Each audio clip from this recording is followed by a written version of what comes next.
Good morning, everybody. I'm Ed Parcaut, and I'm here with, oh my goodness, you didn't change your name, sir.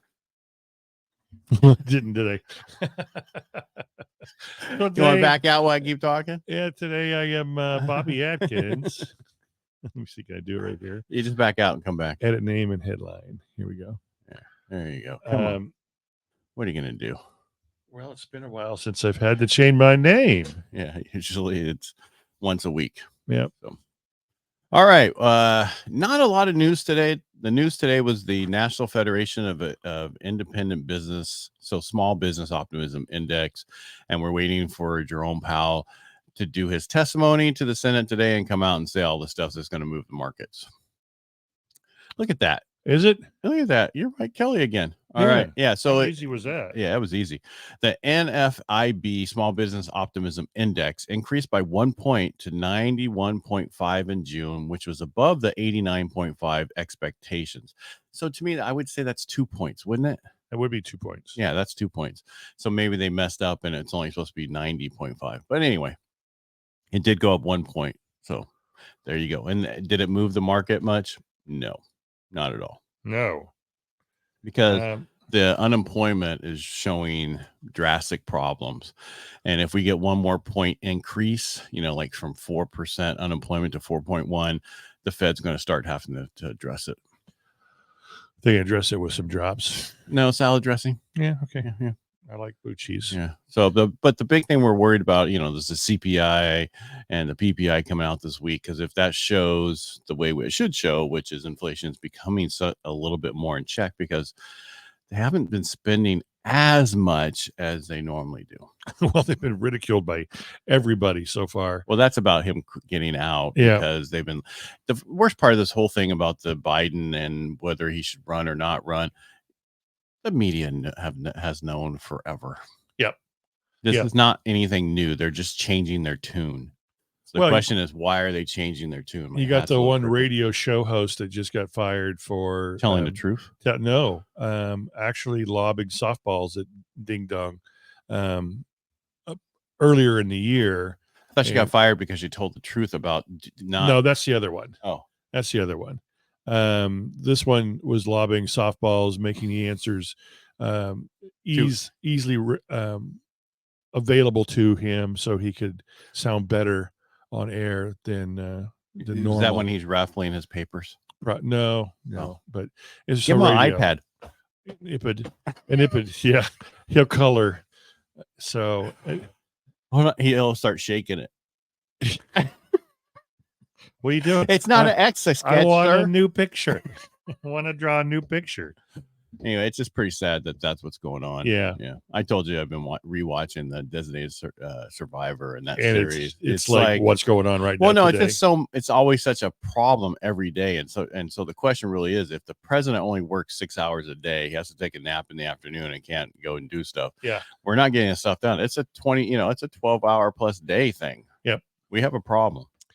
Hey, I met with a past client yesterday. The third home I sold for him, he moved to Florida. Okay. 2 years ago, he's been there 5 years, but 2 years ago, he called me and said, you know what?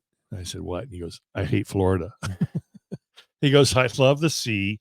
I love the people. I hate the taxes. I hate the expense of living here. It's ridiculous. I thought it was cheaper. I guess it's not. He's paying $7,000 a year in property taxes on a $350,000 purchase. So that's about 2%. Yep. And his insurance is, as you know, through the roof.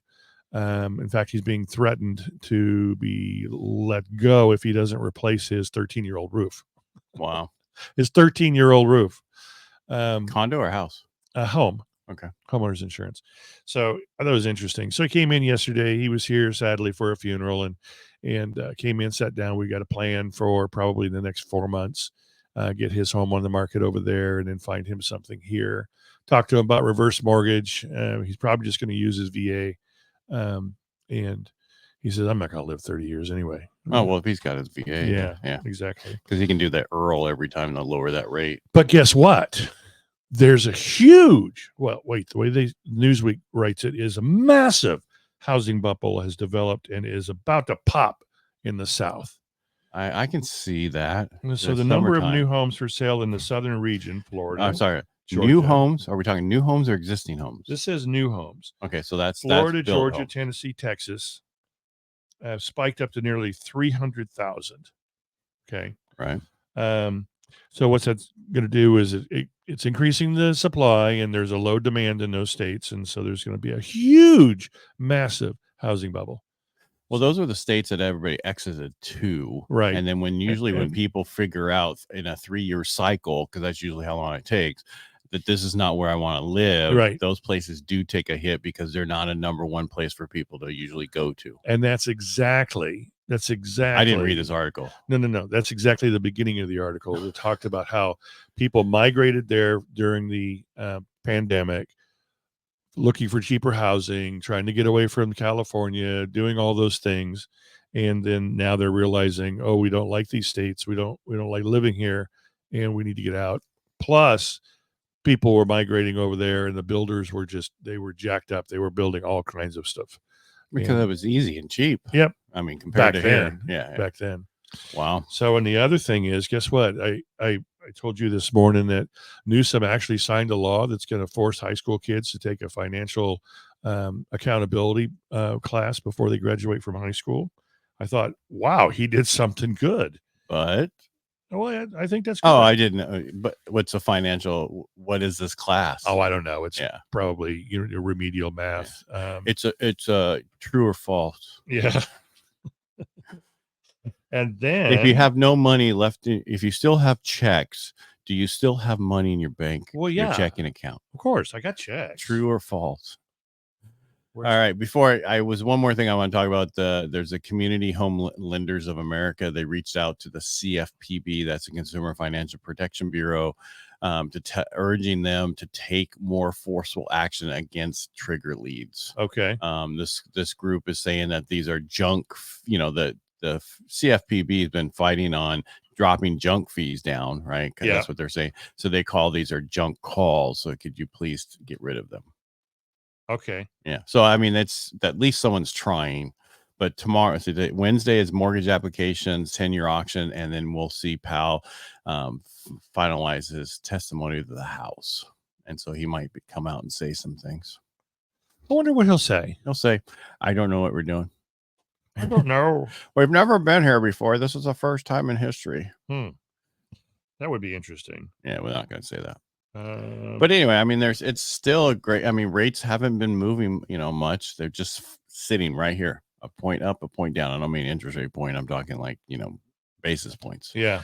And so they've just been sitting here. They got better over a 3-day period, and now they're just sitting here. I sent myself another article, but for some reason it didn't send, and I can't even find it in my iCloud email. So there's always tomorrow. There is tomorrow, and I don't remember what it was. Well, I know one of the things is it's a little bit cooler today and yesterday. Yeah. So maybe go to the fair. Woke up this morning at 5 and it was 68 instead of 82. Oh, no, it's been like 72, 75. Yeah. Up at the cabin when we were up there, that it was like 70, 71. In the morning or evening? Morning. No, not in the evening. No, I mean, it got up to 90 something. That's pretty warm up there. Yeah, that's why there's only 10% of the people there, because only 10% of the people have air conditioners. The old people who were walking by, and you see them out front on their, in the shade, you like, okay, they don't have air conditioning. Yep, they don't. You can just tell. Yeah, or they have a fan in the window. That really works. A fan in the window. So if the air conditioning's not going, our cabin on the hot days will get up to 85. That's just unbearable. That's why, I mean, back in the time when I put it in, the max it got was 80, because I'd keep the window closed, open them in the morning, get all the cold air in all night long, and then close them up and close up the cabin. And then everybody's like, I want to open the window and turn the fan. No, because you're going to blow in hot air. Yeah.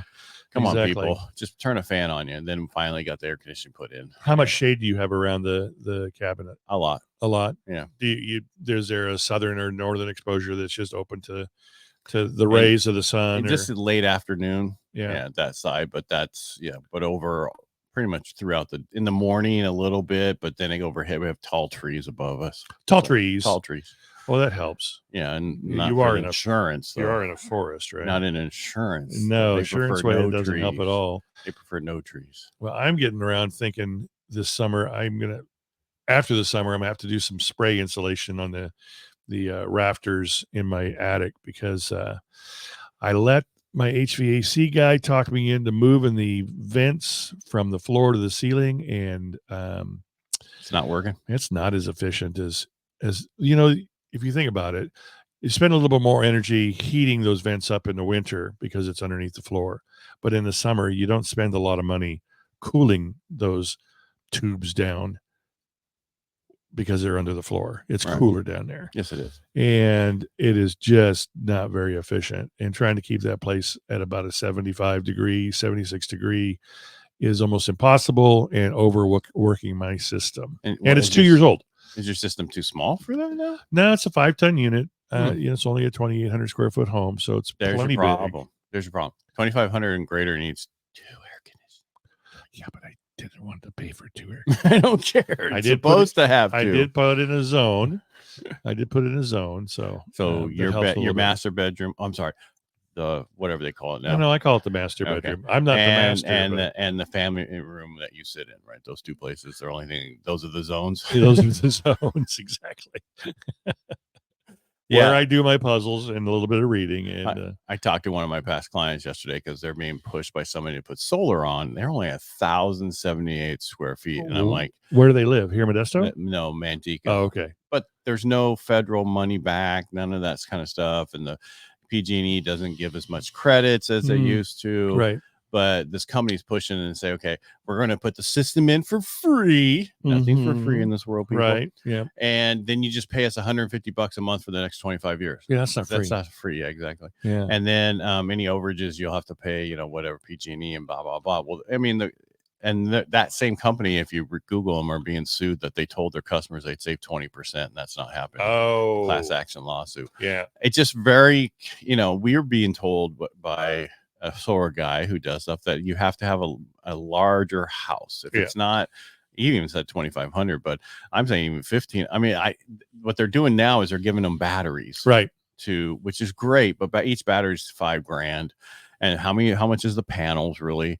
So how much is it truly going to cost if you bought the system and had it installed? Yeah. When would you actually pay back? Because the issue that you run into with lease systems is when you go to sell the house, somebody has to assume that lease.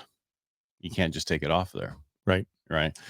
And I'm running into that right now. One of my clients wrote an offer, and it said the solar was owned, but it's not leased. It's a PPA. Yeah. So, and not a huge ordeal. Yeah, but if it was owned, guess what?